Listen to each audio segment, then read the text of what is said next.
And on behalf of the loss and damage team at the center, we are delighted to welcome you all to this technical workshop on developing best practice loss and damage indicator and reporting tools. So before diving into the objective of a workshop, because we have a quite packed program, so please let me introduce you to our team that they have put and they have done a valuable effort and contribution for organizing this event. We have Miss Julia Romero here. She's a policy program officer on climate policy, focusing on both mitigation and adaptation spectrums. She also has extensive experience in the area of nature-based solution and loss and damage, as well as we have Miss Joshita Sankham. She is also our program officer for loss and damage, and she has a background in health, and her focus area is health and loss and damage. And Dr. Henry Neufeld, head of section impact assessment and adaptation analysis. So let's get started. I think by now we have most of us joined the workshop. So as we gather here today, we find ourselves at a critical moment in our global effort to address climate change. Loss and damage has become an increasing vital component of climate negotiations, and the need for accurate and comprehensive indicator has never been more pressing. This workshop builds upon the momentum generated during our technical exchange at the 60th UN Climate Change Conference in Bonn, where we explored institutional arrangement for transparency in loss and damage reporting. And during that workshop, we found out different challenges that the countries had and needs, and that's why we decided to continue with this workshop. So the objective of this workshop today is to develop a comprehensive loss and damage best practice indicator to the extent possible. We have to be realistic, to enhance countries' capacity for loss and damage measurements and reportings by providing tools and methodologies that can help member states effectively measure, document, and report their loss and damage, and also support their engagement with the Santiago network. That is an upcoming issue that is coming. We have a speaker that she will talk and touch upon this aspect. And also to coordinate loss and damage transparency with the international process, aligning effort with the global frameworks, including the Paris Agreement and the Warsaw International Mechanism, to enhance the consistency and comparability of loss and damage reporting. So the expectation of the outcome of this workshop would be that we will gain a deeper understanding of loss and damage indicator and reporting tools that are directly applicable to UNFCCC's process, and also facilitation of the production of set of comprehensive indicators that member state and their sectoral expert teams can start and or begin enhancement of their loss and damage transparency reporting when it comes to BTR reporting, for example, and facilitate their access to support through the Santiago network, and ultimately to help them with the assessment of the loss and damage and facilitate for applying for the loss and damage fund. And also the creation of a regionally diverse pool of experts per sector that contributes to ongoing UNFCCC's discussion on loss and damage, and providing practical tools for implementing global framework at the national level. So over the next 2 days, we will focus on 6 key sectors. As you have all seen in our concept note, we have agriculture, cultural heritage and infrastructure for today, and we will cover health, human mobility and tourism tomorrow. This sector has been identified as particularly vulnerable to climate change impacts, And our discussion will aim to develop robust indicator for each to the extent possible.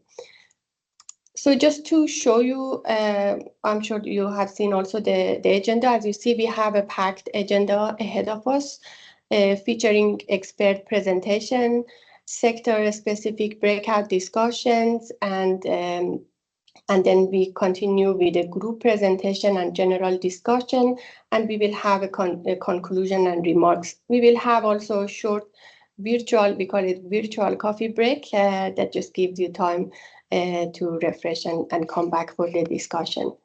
So now I would like to introduce our first speaker, Ms. Camila Minerva Rodriguez. Camila is a climate change director at the Ministry of Environment of Dominican Republic.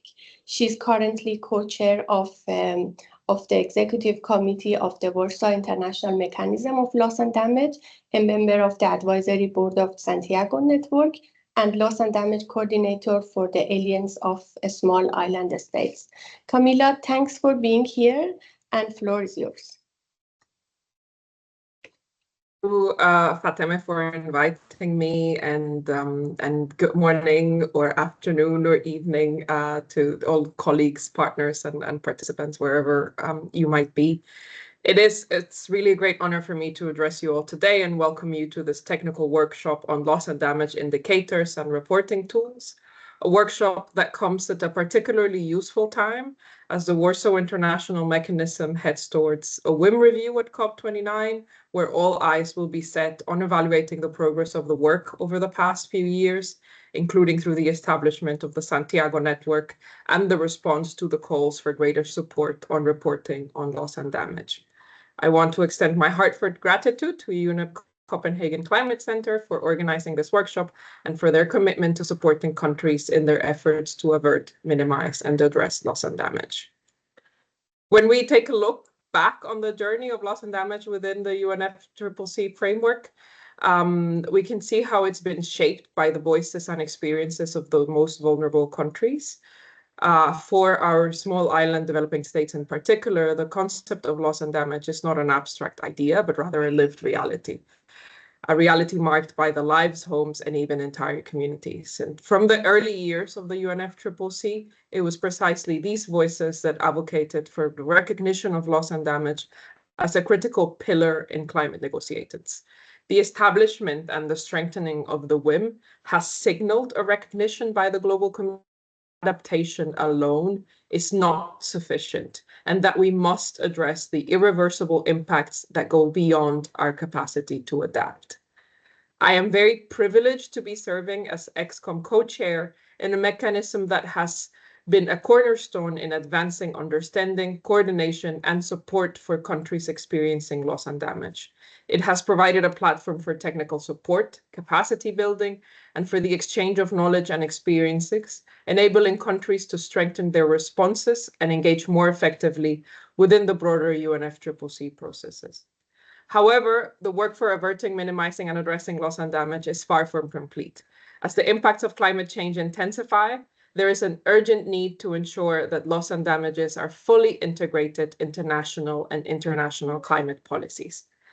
When taking a look back at the negotiations in the last few years, one thing is rendered evident. Across the globe, developing countries have been requesting finance and support for developing tools and building capacity to report on loss and damage. Adequately responding to the challenges that climate change-induced loss and damage is posing for our communities across the world can only be done to the extent that we are able to define, quantify, and study loss and damage.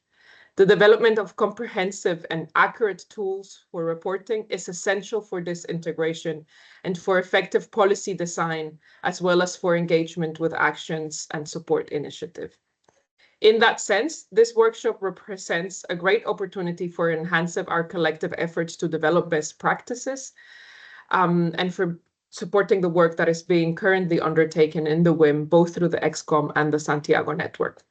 Currently, the WIM ExCom is working to responding to the mandate from the Globalist Stocktake that requested it to develop voluntary guidelines for enhancing the collection and management of data on loss and damage for the biennial transparency reports.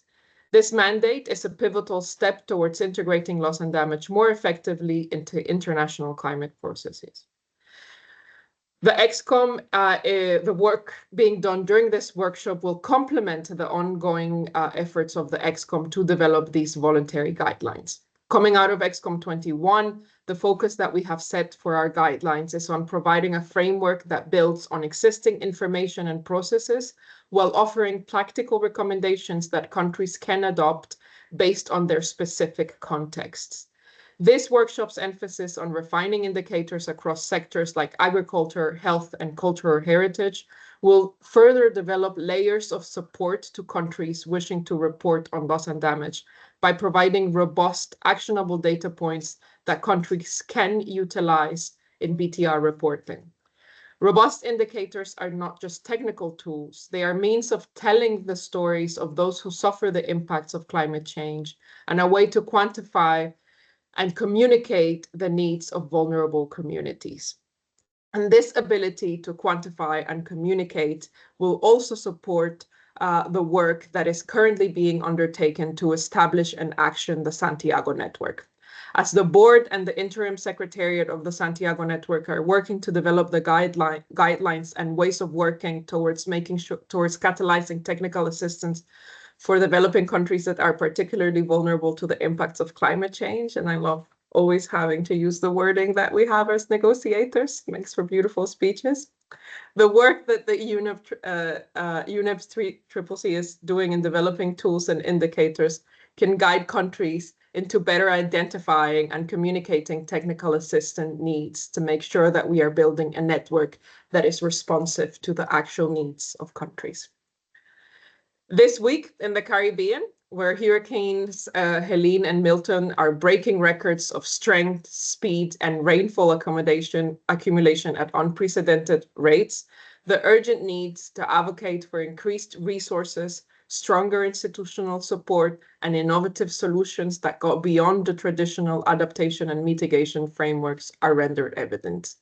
I hope that we can make use of this opportunity to collaborate, to share our experiences, and develop tools that will empower countries to report and address loss and damage more effectively.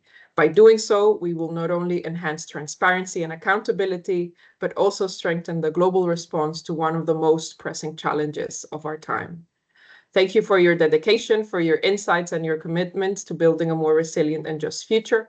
I very much look forward to the fruitful discussions and meaningful outcomes from this workshop.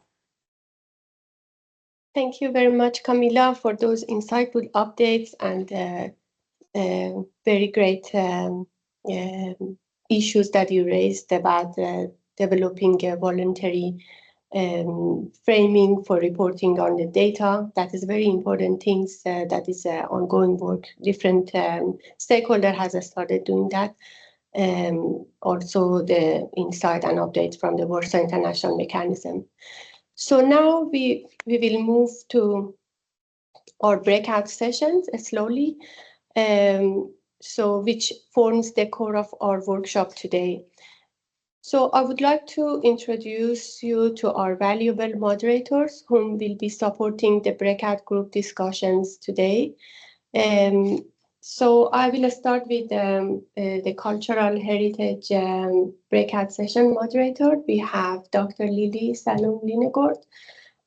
She's a senior researcher at the Danish Institute for International Studies. Her current research includes the politics and governance of transformational response to climate change, loss and damage, climate-related mobilities.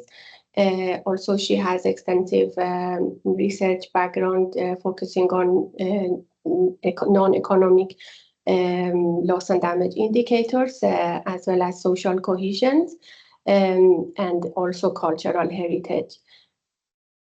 Also, we have Dr. Karen Poulsen Edwards with us, moderating the infrastructure breakout group. Karen is advisor Climate Change and Health, Climate Change and Environmental Determinants of Health Unit.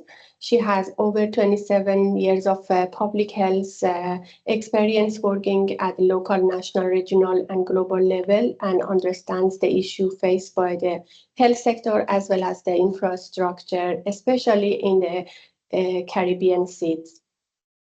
We have today with us Dr. Liz Willets, who is going to moderate our agriculture breakout sessions today. Liz serves as a planetary health policy director at the Harvard T.H. Chan Schools on public health, also as a science policy advisor on biodiversity and health to the Convention of Biodiversity, and a science policy advisor on climate change to the WHO.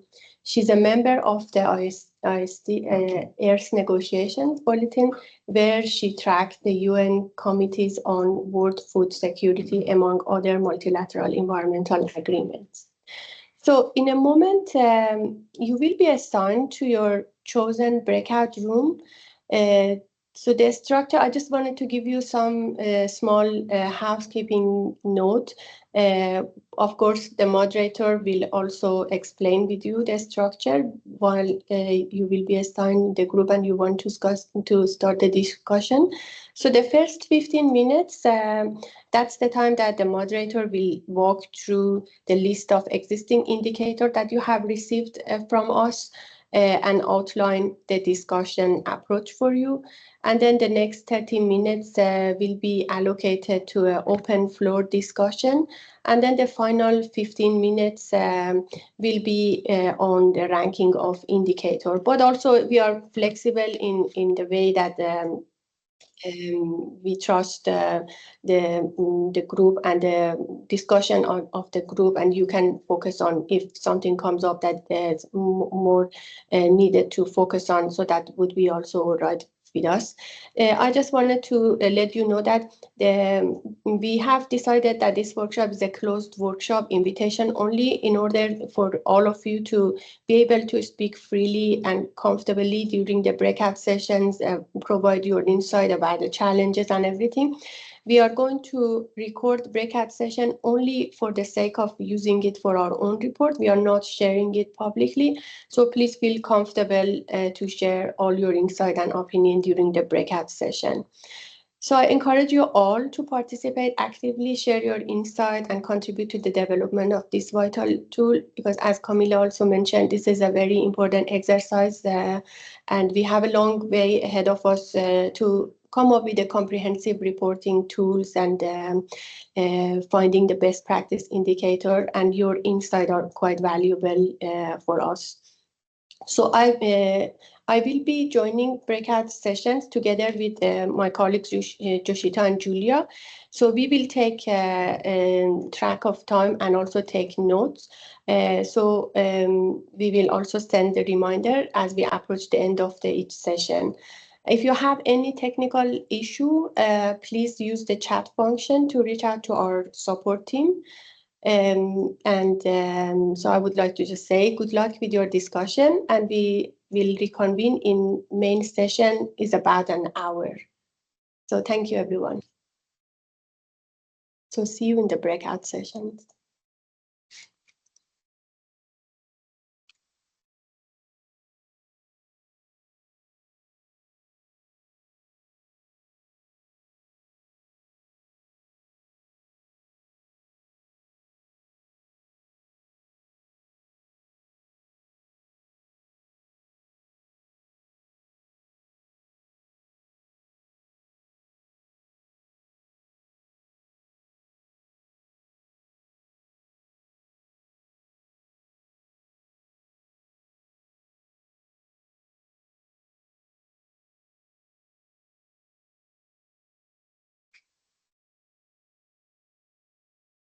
Okay, the breakout rooms are open, and if I miss somebody, please let me know or send me a message.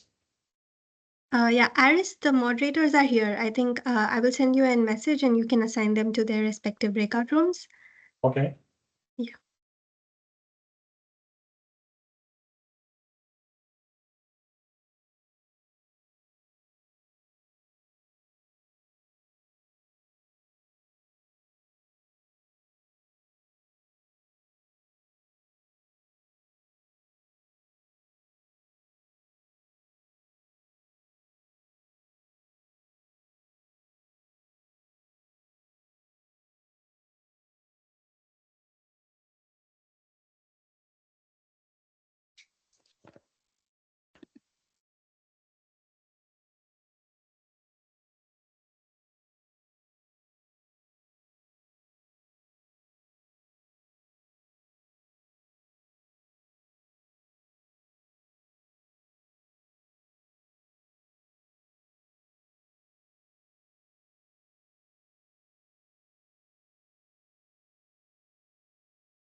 Hi, Karen. It says that I cannot assign you in the breakout room. Have you joined through a website, through your browser, or through the software? No, I joined from the link that Yeah, but are you using the software to run to join the meeting? Uh,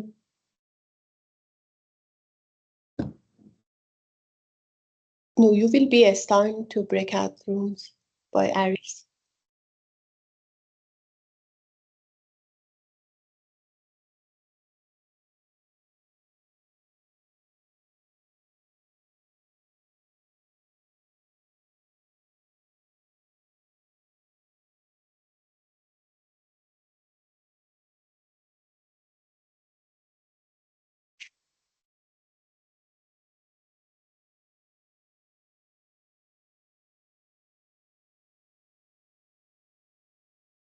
Okay. You cannot be assigned. How come?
You can see it's progressing.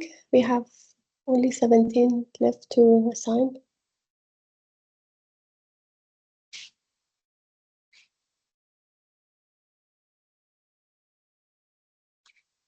I'm still here, Fatima, so the infrastructure group doesn't have a moderator right now.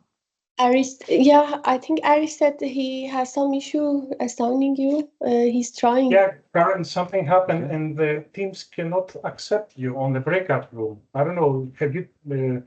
What do I need to running do the then? software? Huh? What do I need to do?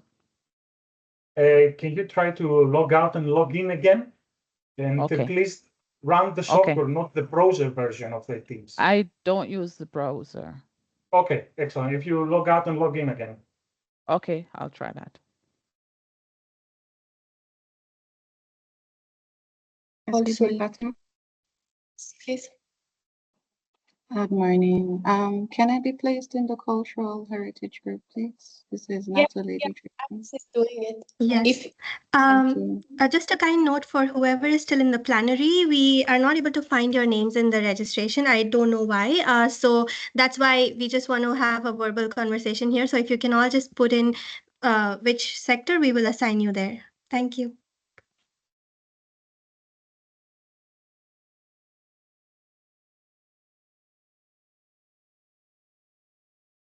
great. So now we know exactly. Because apparently when you registered, you didn't specify either the sector or you didn't identify it with the software.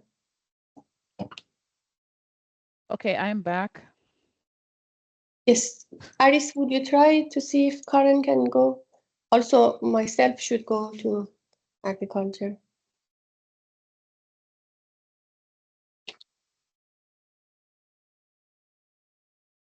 Hello, my chat is not working. If I can be put in the infrastructure sector, infrastructure breakout group. Sure. I'd write your name.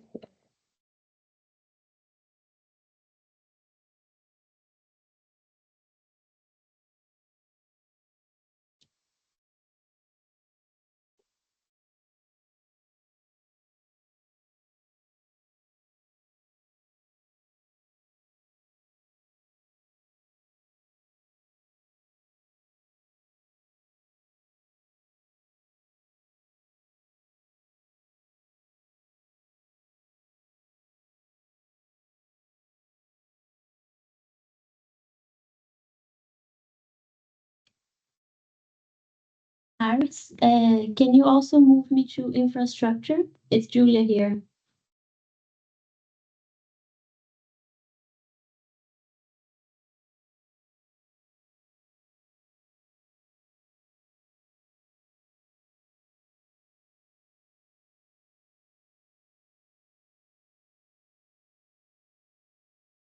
Julia, I think you have to do it by yourself.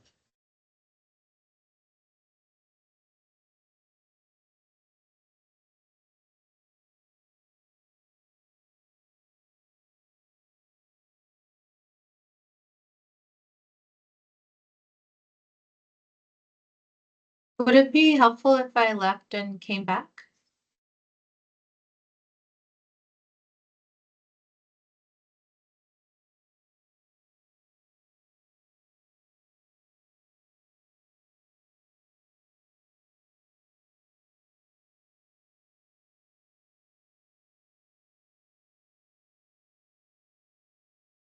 Yes, Swati, can you do that? Log in and log out again? Yeah, I can do that.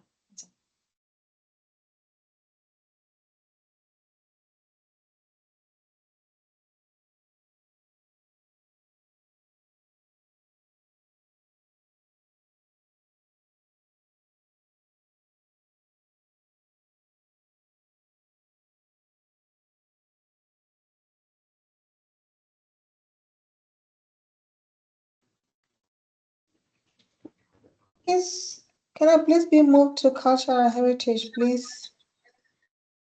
Sorry, did it work, Paris?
Io, if you haven't been assigned to a breakout room, please can you leave a message, use the chat function so I can assign you. Thank you very much. Hi, my chat is not working. If you can assign me to the infrastructure group. This is Prerna Singh.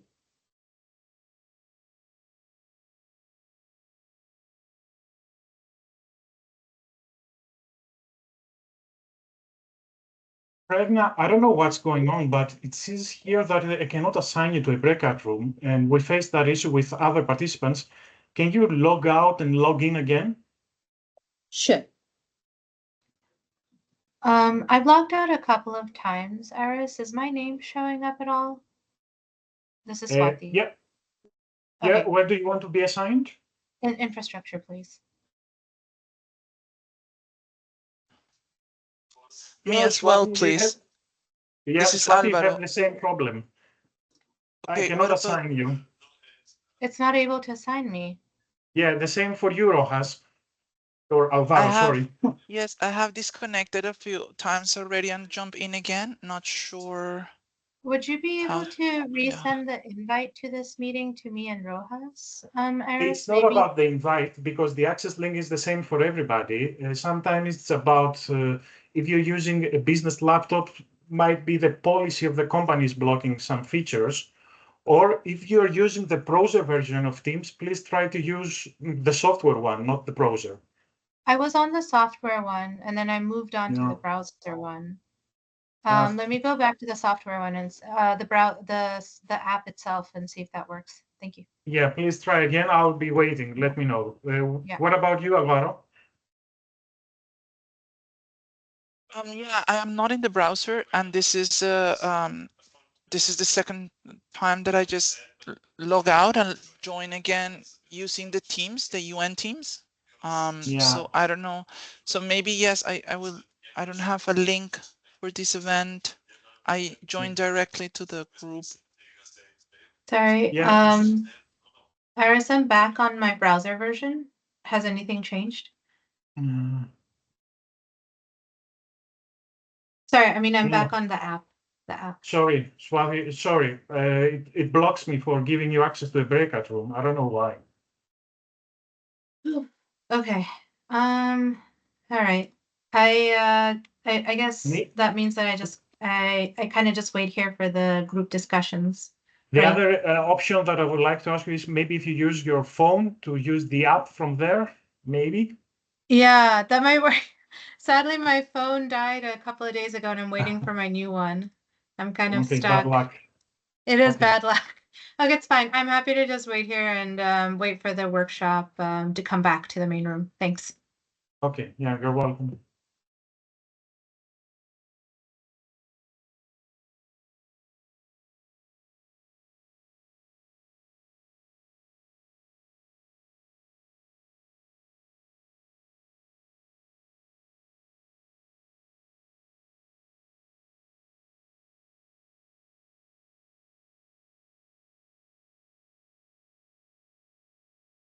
Hi, Alvaro. Let me check one more time.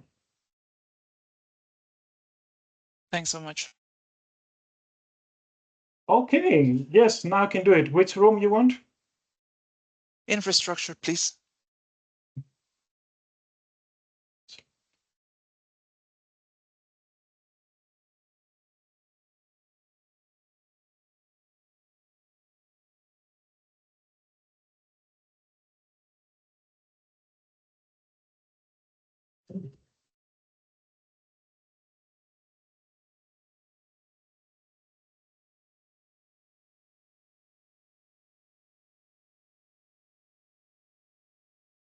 Can you try putting me in infrastructure group now?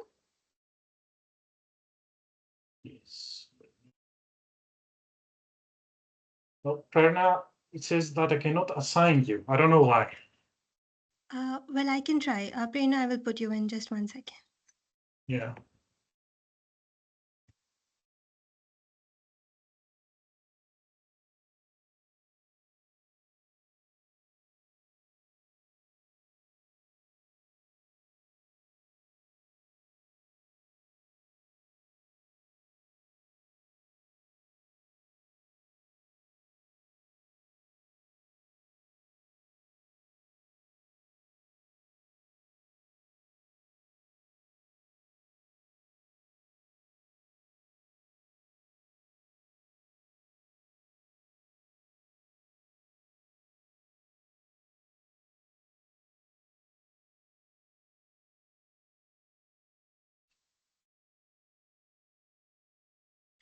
So hi, Prerna. It looks like there is some technical issue with your Teams, and it clearly states that this person cannot be assigned to any breakouts.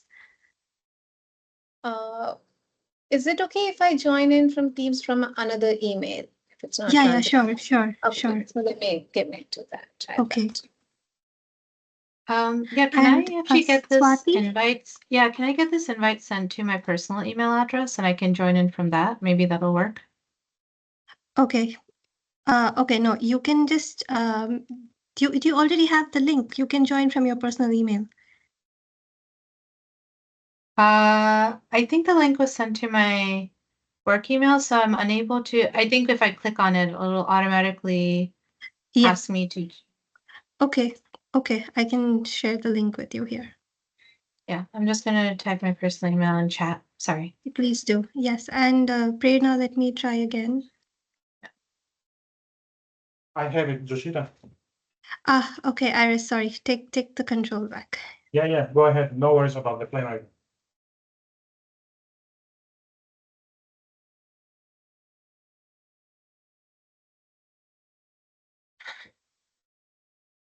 Chawa, do you have a preference?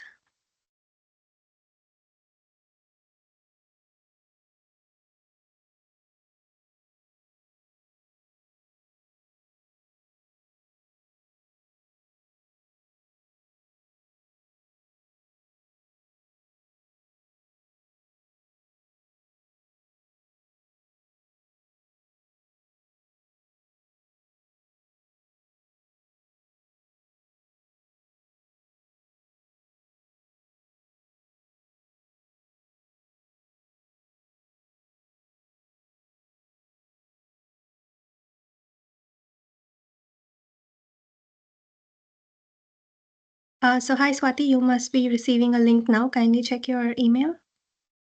Yeah, yes, I just did. Let me see if I can try this on courses. Hi, Chawa. Chawa, are you still here?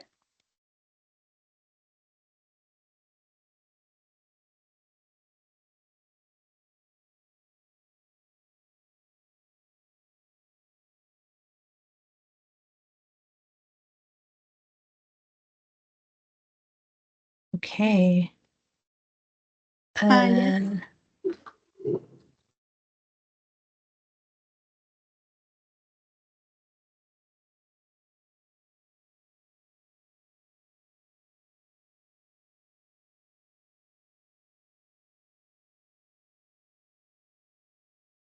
Hi, Vernon. I believe you want the cultural heritage. I will just assign you to your room. Hi, can you hear me? Yes. I'm just assigning you to the breakout room. Just Okay, no. yes.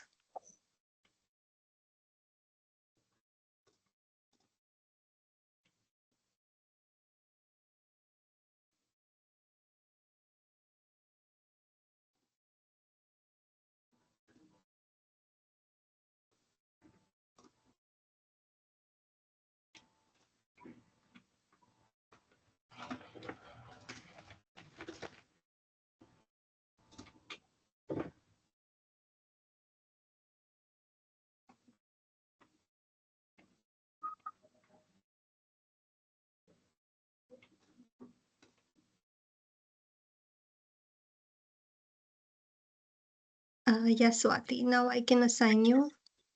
Amazing. Infrastructure. I mean, please. I'm just trying. I hopefully, yes, it works now. Perfect infrastructure. Okay. Amazing. Thank you. Thanks so much, Jyoti. No worries. Yeah. Joshita, sorry. Thank you. Yeah, no worries. No worries.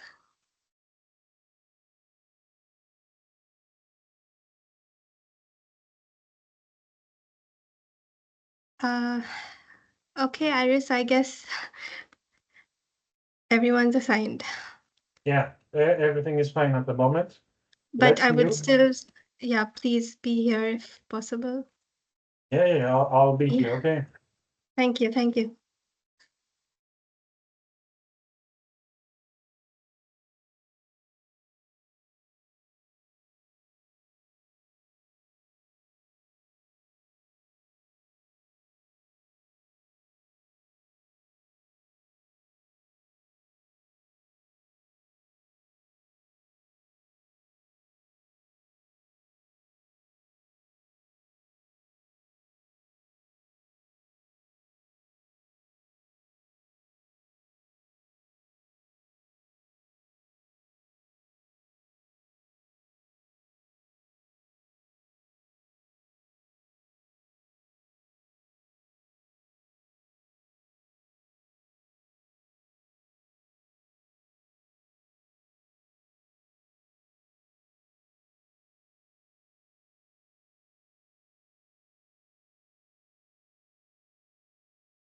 Hi, Serene. I hope you can hear me. Something is blocking from me accessing and assigning you to a breakout room. I don't know if you try to log out and log in again, because you've registered and then I know where to assign you. So can you do that? No problem. The thing is, I was in transit, so I'm logged in on my phone. Ah, okay. In the meeting now, but I can't access the documents, so I just need to get my laptop in into the Yeah, action. it's So let me log sometimes if out you use and try to yeah. come back in. Yeah, please, and then we'll check again. Okay, thank you.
So do we just leave this one and then miraculously we are being put back in the other one? We are Apparently, we're back. Yes. We're back, We're Andre. all reunited. We're back. We're all here. We're at least all coming back.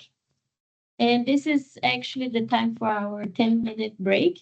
And then we will resume and have the reporting back from all breakout rooms, which will be done by the moderators. I believe we had so many things to cover, so we probably didn't manage, or the other groups didn't manage to go down through all the list.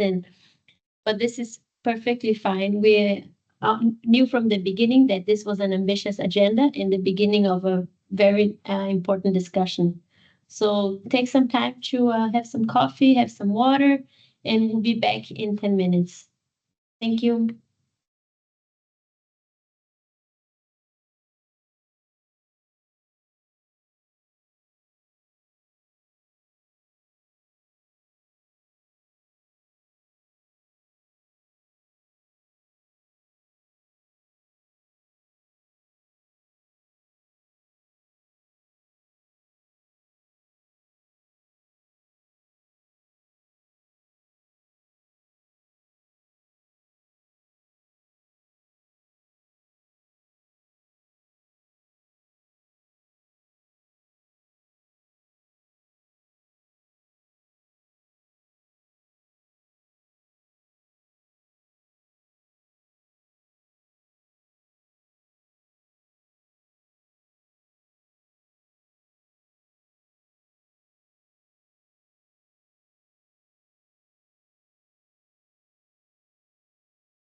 So welcome back, everyone.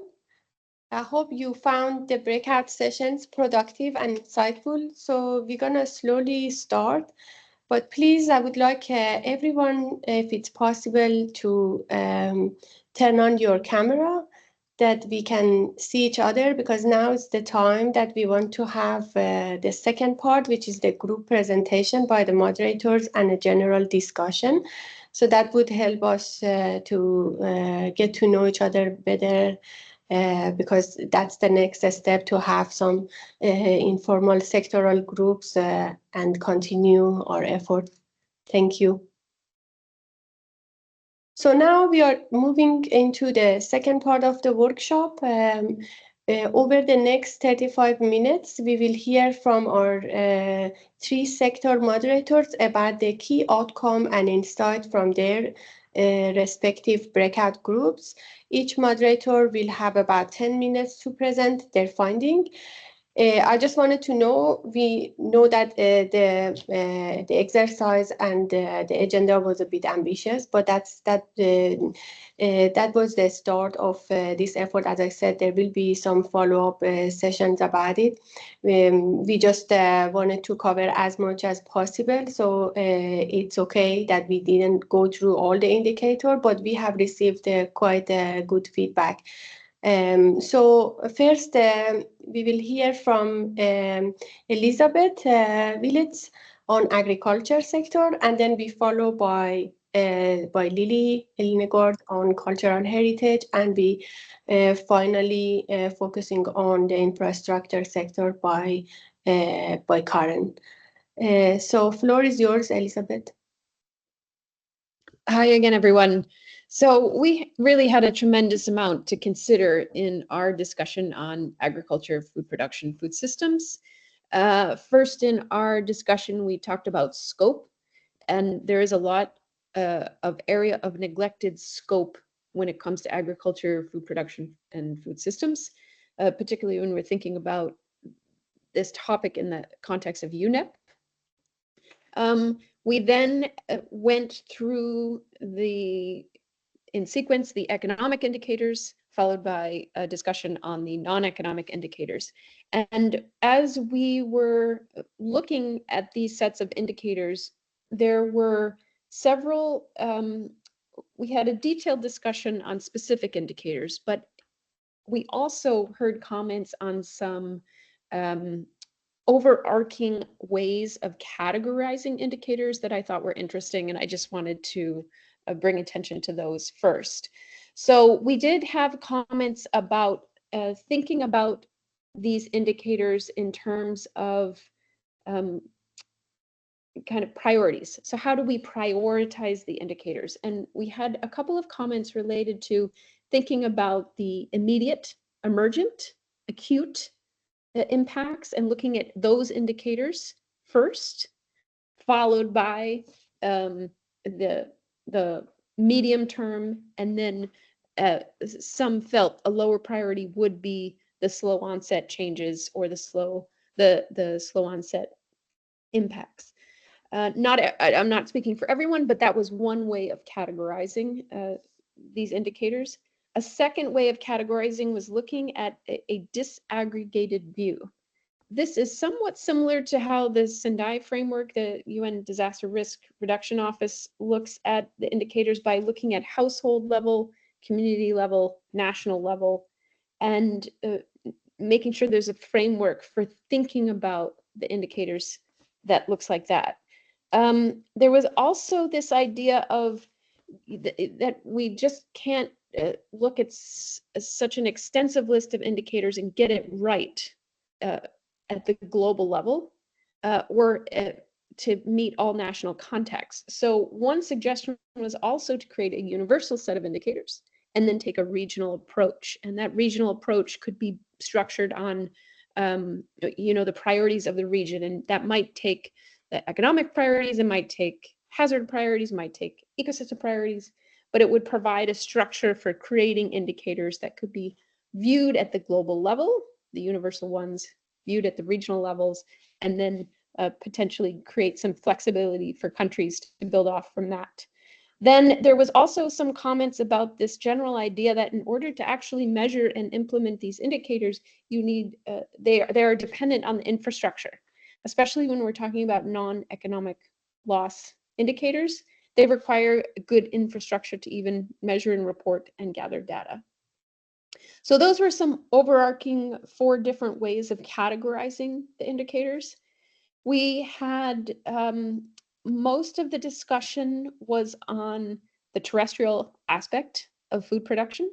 We did have a couple of comments on, and that's in part related to the mandate or responsibility of the participants, but we did have some comments on the use of indicators for invasive species of fish or coral reef habitats, as well as thinking about the loss of the fertility of an ecosystem. So in terrestrial, it would be soil fertility. In the coastal and marine environment, it might be the fertility or the of the fishing ground, mangroves or reefs, or even of pasture land for livestock. So getting beyond the idea of just looking at crops. But the predominant part of the discussion was on terrestrial indicators. There are almost too many to count under the economic side that we ranked. And they did range from really looking at the crops as an arable land, to looking at the livelihood impacts, to looking at trade and exports and revenue. There was a big discussion on tiering them. So the absolute highest priority, the absolute lowest priority, and there was a range of views on that. We did, when we looked at non-economic indicators, about half of the indicators that are on our list received attention. There were some who felt like these are challenging to measure. There were others several who prioritized malnutrition, loss of biodiversity, increased health issues, loss of indigenous practices, and this same indicator, loss of soil fertility, or the same equivalent in a marine environment.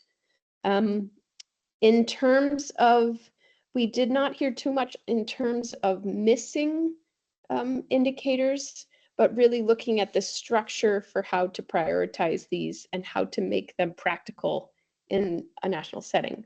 I will stop there, and if Fatima, you took any additional notes or wanted to comment on specific indicators, floor is yours. Thank you, Liz. I think you covered most things, yeah, and we heard from participants that in different countries, of course, they have different priorities and different indicators. But the agreement that we heard from most participants, we agree that having a list of set of indicators that are globally acceptable, if we narrow down all different, like a long list of indicators available to the ones that everyone agrees and then applicable, so that makes everyone's life easier than to start with. So that's and that's needs a lot of discussions from different countries to come with ideas and input in order to find those global indicators. So thank you, Liz. And if anybody has any question or any input from the agriculture group or in another group, but in a question related to the agriculture, please go ahead. We have 1 or 2 minutes to allocate for the question for this sector, and then we move on to the next one. Yes, please. Liz, did you want to say something? I will add one comment that's also on the template, on the methodology template. One area that we did not address, but is, I think, of great interest and important, is looking at the synergies in the international processes. And so whether there are indicators on loss and damage, whether economic or non-economic, that could fit into the other agreements. And we didn't get into that, but I think that's a really interesting area for comment. Yes, thank you. We have some hands up. We start from Raydan. Please go ahead. Yeah, just a quick question for the group based on your discussion. If you touched on agricultural livelihood within pastoral communities, which migrate from one region to the next, or maybe that's relevant for tomorrow's discussion on mobility. Have you touched on those issues in terms of those patterns of pastoral communities and like relationship with the land? Thank you.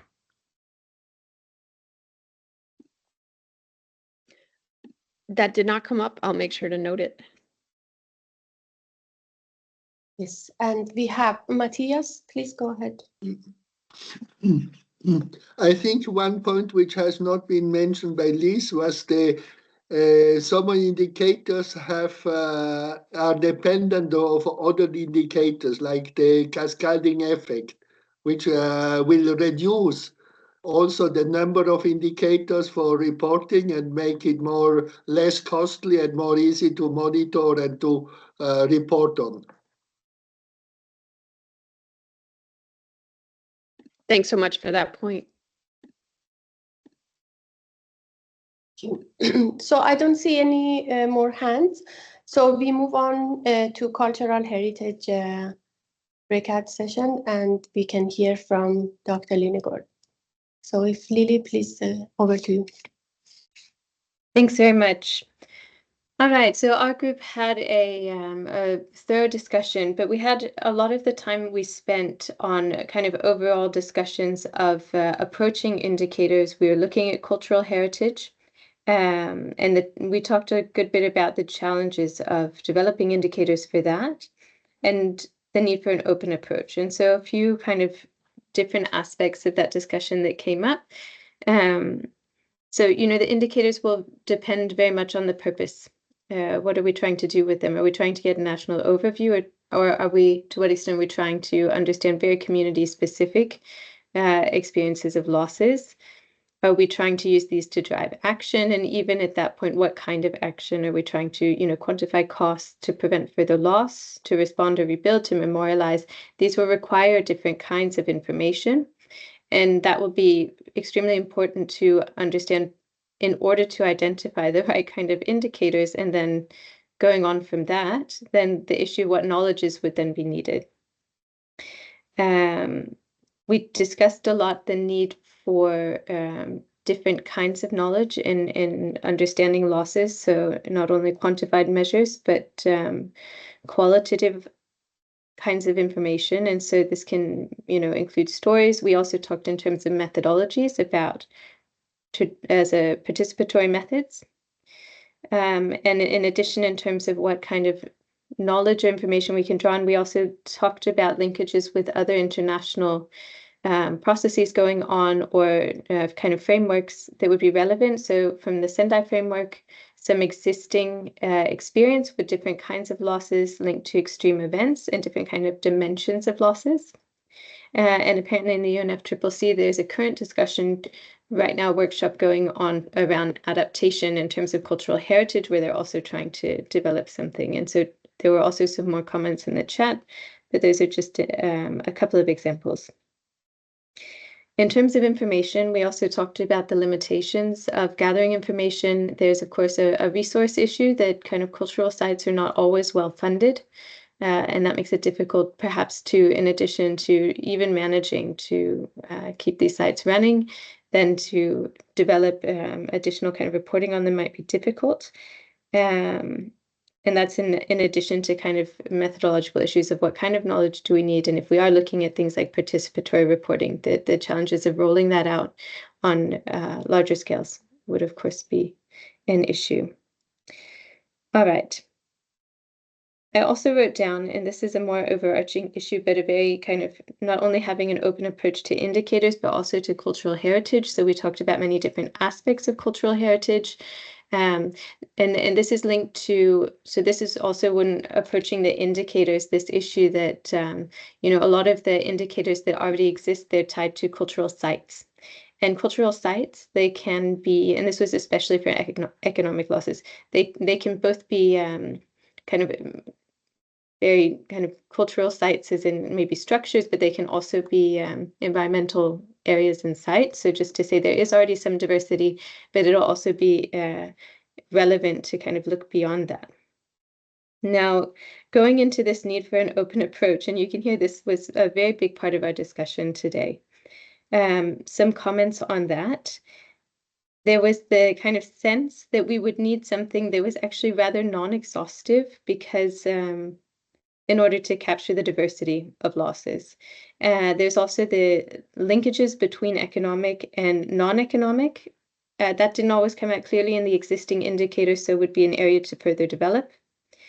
There were multiple dimensions of losses. There was some discussion on whether that would constitute double counting, but then also with inspiration from the Sendai framework, kind of looking at these different dimensions of losses as kind of informing each other, but not double counting. To give an example, loss of agricultural lands and linking to agriculture would, of course, entail loss of income, also loss of agricultural practices, which may be cultural, which might link to loss of community cohesion. And there was a discussion of these kind of ripple effects. So we had, that would also entail like not only looking across dimensions and economic and non-economic, but also a temporal dimension where you would have a further development of losses over time.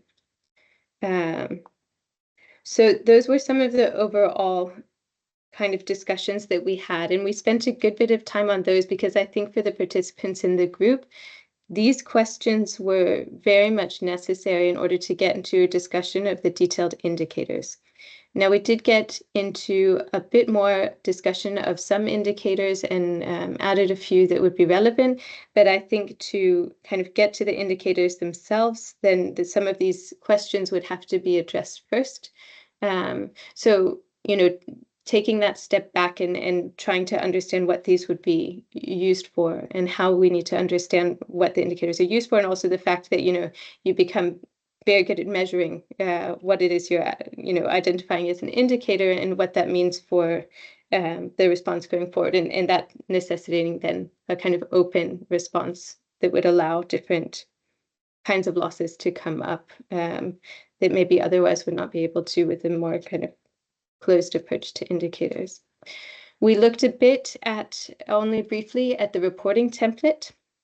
One thing that also came up here is not only looking at slow onset and extreme weather events, but this kind of issue of recurring extreme events, even like at a smaller scale sometimes, but recurrent flooding or even more extreme events like hurricanes experienced in the Caribbean. It's a different kind of both the losses that it can entail, because it's loss on loss for heritage sites. Also, it's a different kind of response than if it were for like 100-year event. But just the importance of that, and considering also even the types of events that we're looking at. So we got around that a little bit, and the participants also got a look at it, and so hopefully also able to send some follow-up comments. Now round off there and open up for anything else.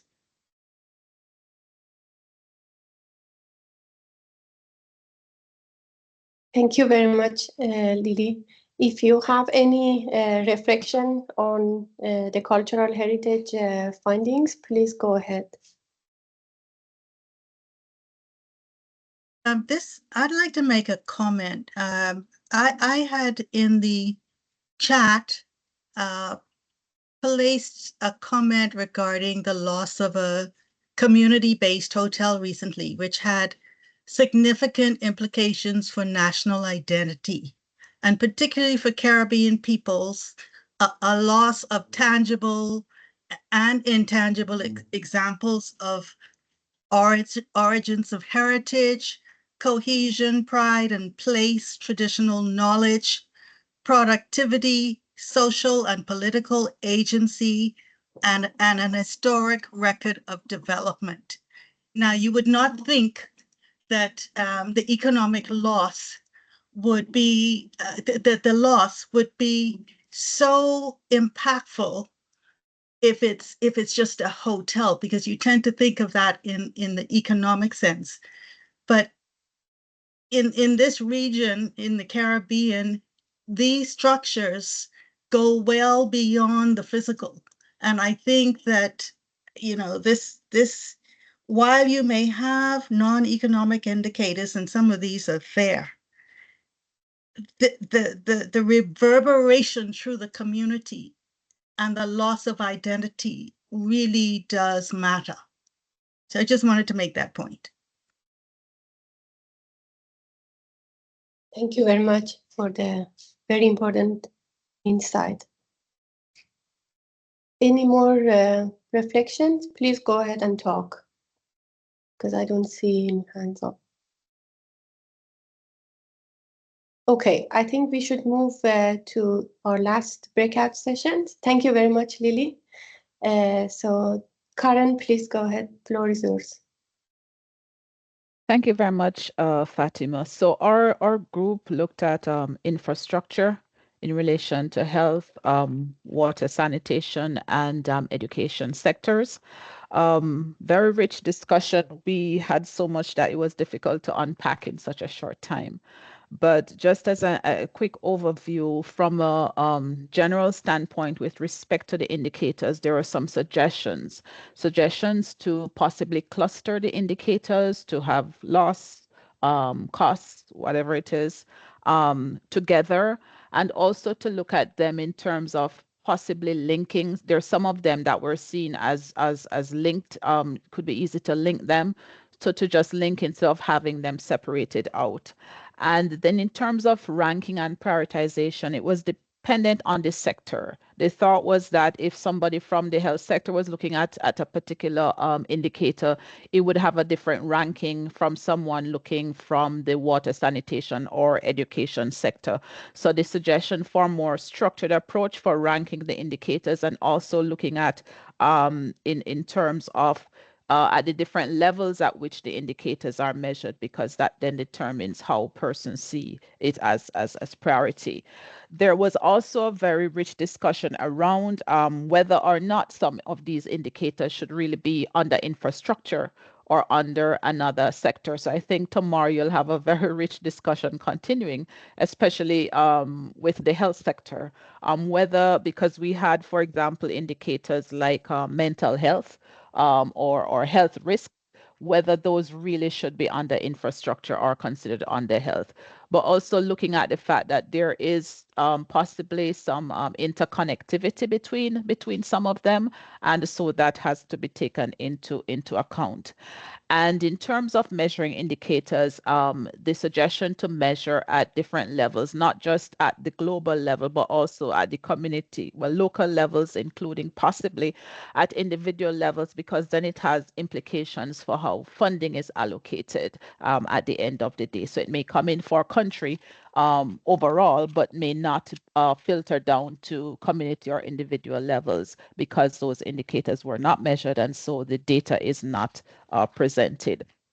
So when we looked at the indicators related to economic loss and damage, some of the ones that were considered to be of priority were those related to loss of property damaged, because I think it's obvious that if the property is damaged, then the value will of course be affected. Another related to repair and reconstruction costs, and then increased in waste management. And that was considered as something that could become a health issue. So also to define what waste management is it looking at, because for some waste management may be related to medical waste, some may include rubble, and this was an indicator that persons indicated should be included, one related to the removal, the economic cost of removing rubble. Also one that was seen to be missing was one related to increasing insurance premiums, right? Infrastructure related to biodiversity was another one that was seen as being important. In terms of some of them being similar, then with respect to climate resilient infrastructure, especially from the health sector, there's a link also to increased cost of energy or trying to reduce that because it's all part of building climate resilient health systems. The loss of workforce was mentioned by someone as one that possibly could have been included, but then I think the discussion was that it's one that it can spin off into so many different areas, so it might not be considered under here. But of course, it could be looked at in other areas because there are specific concerns, and whether or not that is viewed in terms of when someone is not at work because of whatever damage they have to deal with, or whether they themselves got injured, what that would mean for the employer in the sector and so on. So that was one of the challenges in terms of whichever indicators we use to be sure that we can actually measure those indicators. There was another suggestion also when we speak of infrastructure, especially from the health side, that we not have infrastructure just focused on the physical structure of health facilities, of hospitals and so on. There are other infrastructure outside of those. So when you look at the storage facilities and so on, medical laboratories, and infrastructure being thought of to include also equipment and medical supplies. So to ensure that we have good definitions of these. In terms of the non-economic loss and damage indicators, loss of educational continuity was seen as one that was important because that impacts the lives throughout. It impacts the lives of children, but also through the life course. So the consideration to look at different phases of life that may be impacted as a result of some loss and damage, and also the fact that schools are oftentimes used as shelters. So that is an important thing to look at. The connectivity there was seen between increased vulnerability to climate events connected to increased poverty levels. And then we didn't have much discussion on the slow onset processes, and we acknowledge that we were looking more at the extreme events. And just to some of the other indicators seen as important there were related to loss of infrastructure related cultural practice, loss of sense of place, and the need for us to look at managing the need for us to look at some of the indicators more closely to see exactly where they would be better positioned. Increased social inequity loss was another one that was seen as important. And then in relation to the displacement of communities related to the reduction of social capital and economic activities being affected, and increase in crime rates. So there's a spin-off from a lot of these. And this was an example mentioned by someone, I believe, in our group from Zimbabwe. And just to finish off the in terms of the we recognize also that governance is affected, and so that's probably something that could be included, because when you think of loss of infrastructure, oftentimes there's loss of documentation, which has implications for individuals and for the at the national level. So when you think of documentation, you think of papers or documents related to house ownership and stuff like that, which has long-term implications. In terms of the challenges, we see that monitoring resilience can be very complex. And so looking at some of the indicators, how we monitor and continue to monitor, and of course, looking at the interconnected systems, because the systems are interconnected, there is that added complexity in addition.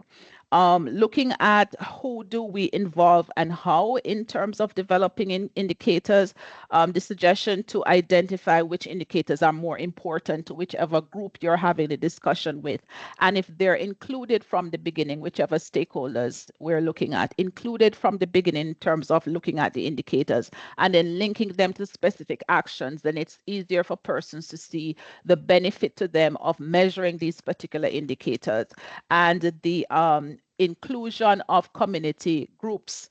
There was an example given from Trinidad and Tobago about including the community emergency response teams, which they have in monitoring. And so there's data captured in terms of community-based assessments. So that is one means of gathering data that is outside of the traditional scientific scope. And then finally, in terms of the template, one suggestion to add is that there isn't any column for time frame. So there's no time frame included in the template.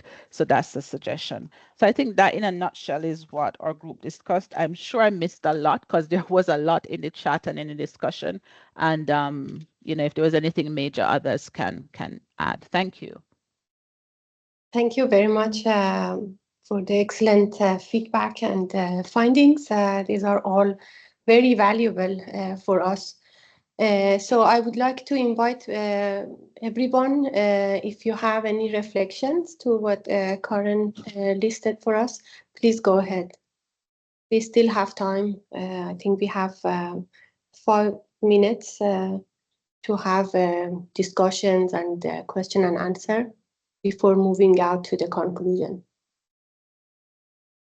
Hi, Fatima. I was in the group with Karen, and thanks, Karen, for this brilliant sum up.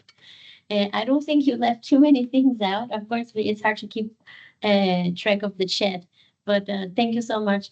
I wanted to raise a point, Fatima, that one of the participants brought when we were having the discussions, because of course the infrastructure sector being so broad and interdisciplinary, so covering health, but also education and waste. And others, I can't remember who brought this comment, but she basically said that it would be important to have a discussion to understand how we understand infrastructure sector, how we categorize it, what is included in it, what is not included in it. So from there, so taking a very meta approach and going all the way back to the start so that we can better define indicators, understanding what we're referring to, in infrastructure, because that could be anything. It could become a very hefty exercise. So I thought that was a good point for us to bear in mind. I'll stop here, but I see, Iria, you have your hand raised. Please go ahead. Yes, thank you, Julia, and thanks to Dr. Karen for her brilliant summary. Just adding that I think something that was interesting in our group discussion is about the recommended disaggregation. So I recall it was a colleague from UNICEF that had recommended as well, for example, in terms of age disaggregation, have we recommend which relevant disaggregation for some of the indicators, because that give us an overview of, as for example, differentiated impact in regards to elder versus children, youth, or other groups. So I think that was a very relevant comment, and that in those reporting guidelines, the reporting templates that Dr. Karen was showing us at the end, that could be recommended disaggregations. That could be a column that could be added. Thank you. Thank you very much, Ira. It's very, very useful comment. So any more feedback, reflections? So I would like to, because now that we have 2-3 minutes left, I would like to invite the 3 moderators to provide us with the last word for our next step, or in general, the importance of this exercise that we do, and how it can help countries for being transparent in their reporting of loss and damage, and help them also to access more funding and things like that, or any more things that they can add as a last word. Yeah, please.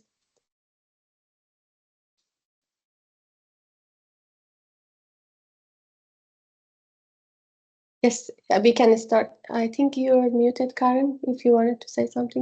Fatima, we have a question. We have a hand raised. I think Matthias has something to say. Okay, yes. Please go ahead, Matthias.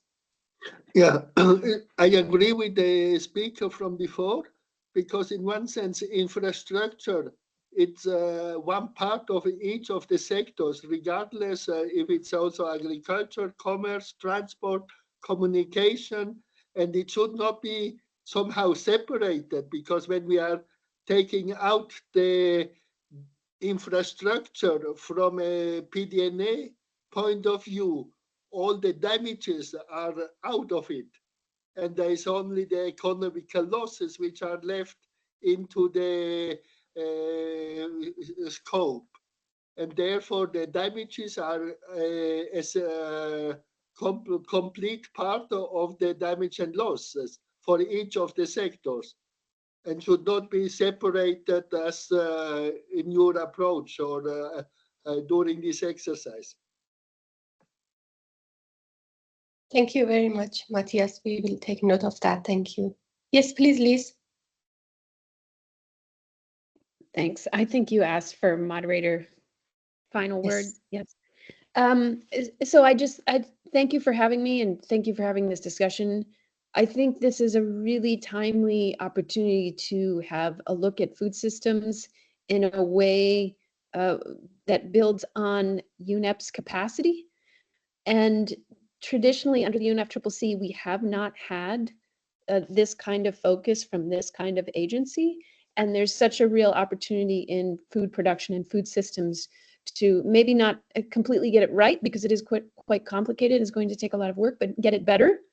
And so I think there's a really wide open opportunity to think about food production in a more comprehensive and holistic way, and how we can think about the impacts to all of the food system in a way that's more practical and real, to get the costing more practical and real, and then also really look at some of the hidden costs that are going to impact people from the loss and damage to food production. And we are really not good at that yet. We have barely scratched the surface on that in the climate and health community. And it's such a great opportunity for everyone to take that home and give a lot of input. So with that, I think that I'll stop there. Thank you very much. So now we ask Lily, please go ahead. Yeah, thanks very much. I mean, we had an excellent discussion in the group, and I think the discussion ended up, asking a lot of those underlying questions, or you could also say overarching. But I think at this point, and looking at something like cultural heritage, cultural practices, and all of this, I mean, we're so early also in even understanding some of the impacts. And I think some of the discussion reflected that, and the challenges of developing indicators. So I think from my group and the reflections that I think we had, there's still very much a need to keep an open process if this is going to both be able to grow with our understandings of losses and damages, and also reflect well on different experiences and perceptions. And so I think that informed a lot of what we're talking about. And then, from that diversity and that kind of, developing understanding, which I'm sure will be developing for as long as, many, many centuries. Just the need to keep an open process. So that was the main takeaway. Great, thank you very much. So I would like to ask Karen if you also provide us with your last word. Thank you. Thanks for the opportunity. Also, I learned a lot in the group I was facilitating. There is a lot still to unpack. And I think it was important to have this first session to look at the indicators and how they're developed and who they would be most beneficial to. That came out as a point. Who would benefit most from measuring these indicators, and to try to ensure that as much as possible all are included, as was mentioned, not only looking at them from the global level, but also down to the individual level where the impacts are felt. And the need for defining, when we speak about infrastructure, the need for defining that came out very clearly. And as was mentioned before, I think it was Matthias spoke about, infrastructure not only being confined to these three sectors, but going all throughout is something that we really need to look into. But I think it was a good start for the discussion on these indicators, and I look forward to the continuation of this as to try to refine. Thank you. Thank you very much. Thank you all for your absolutely brilliant feedback. So we make sure that we reflect all your inputs and also the input that you will send us by email and reflect it in our report. So I would like to move on to quickly wrap up conclusions, and then we can end the meeting. It's been a long day.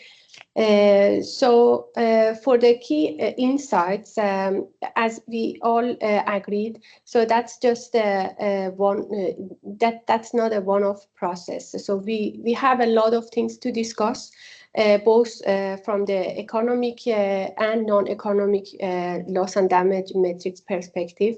But that's just a start to break out the sessions, to the sector-specific indicators, and also to agree on a set of global agreed best practice indicators.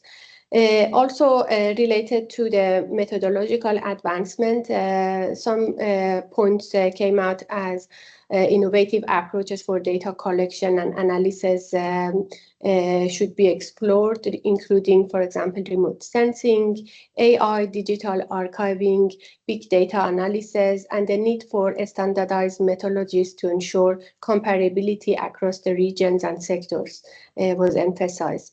Also about the importance of involving local communities, indigenous groups, and sector-specific stakeholders in indicator development and validation, and also the strategies for balancing local knowledge with standardized global metrics were discussed. Related to alignment with the global framework, it's important to ensure that these indicators that are consistent with UNFCCC's guidelines, the Paris Agreement, and also the Warsaw International Mechanism, and also to learn lessons from Sendai frameworks, SDGs, UNESCO's conversation, and other existing frameworks. Also related to, again, this sector-specific technology solution, such as 3D mappings for cultural heritage and related to tourism, for example, a big data analytic. So these are the technologies that they should be available, or at least there should be some training related to that more country can reach out and help countries for the data collection and analysis. For the next step, we all agree that we need enhancement of data collection and management of the data, and improve attribution methodology. That also came out during the discussion, that some of the indicators are not just because of the loss and damage or climate impact, but also with other impact. So we need some more or better way to distinguish this attribution effect, and also strengthen the transparency and reporting by developing these reporting frameworks that help countries to be more transparent in how they report on this indicator. Also reporting on the indicator that from the response point of view or addressing point of view, not just looking at the impact. And also focus on the capacity building initiatives, more capacity building needed, training workshops, and developing our online resource for continuous learning and support, which we are looking into that part as well.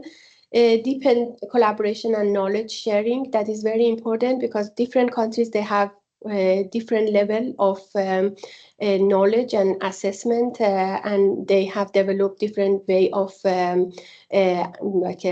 reporting and also data collections. So it's a really going to be a good opportunity learning from each other and be able to share experience in a platform, and also strengthening the future-ready research agenda to cover the slow onset event in addition to the extreme event that is okay, well covered in my opinion, but the slow onset event needs a lot of attention for different sectors. And also how to strengthen policy integration, provide guidance on the integration of loss and damage indicator to national adaptation plans, and and NDCs and NAPs, that some countries, they have started to reflect on that in their NAPs and in their NDCs, and also helping how to integrate loss and damage in the national policies, which is also an ongoing work. Some countries, they have started to define policies targeting loss and damage, so that countries need some training and some more knowledge related to that. So we tried to capture as much as we could during the breakout sessions from your feedback, and we are, as I said, we would like to hear more from you, and also we would like to have you in our informal as a platform. So we will reach out to you with more news and more future events. Then we can also all share our experience and all training material to enrich each other's knowledge. So I would like to express my sincere gratitude to all speakers, moderators, and all participants for your valuable insight and dedications. As I said, your contributions are really crucial in advancing our collective understanding and approach for loss and damage. So we look forward to seeing you in our future events and consultation, where we will, based on our today progress, because I could hear and I could see that we have a lot of things to do, and so much things need to be organized as a future events. So thanks again, and have a great day, all of you. Thank you. Thank you. too. Bye. Bye. Thanks very much. Bye. Thank you, everyone. See you, most of you tomorrow. Thank you. Take care. Bye. Thank you. Thank you.